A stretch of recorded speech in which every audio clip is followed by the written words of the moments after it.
नमस्कार शिक्षक बंधू आणि भगिनींनो, माध्यमिक व उच्च माध्यमिक प्रमाणपत्र परीक्षा इयत्ता 10वी व इयत्ता 12वी परीक्षेशी निगडीत विविध घटकाचे मानधन वाढीबाबत महाराष्ट्र राज्य माध्यमिक व उच्च माध्यमिक शिक्षण मंडळ सचिवांनी दिनांक 16 मार्च 2026 रोजी परिपत्रक निर्गमित केले आहे।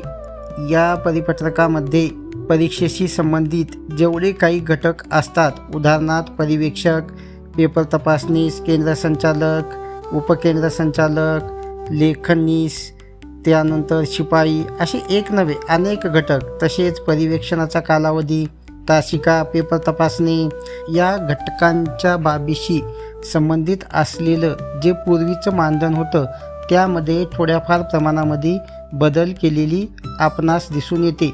हा बदल थोडा जरी असेल तरी आपल्यासाठी ती आनंदाची बाब आहे आणि हे जे काही परिपत्रक आहे तुम्हाला डिस्क्रिप्शन बॉक्समध्ये PDF रूपात भेटून जाईल। अशाच नवनवीन शिक्षणाशी संबंधित बाबीसाठी माझ्या चॅनलला सबस्क्राईब, लाईक आणि शेअर करा। धन्यवाद।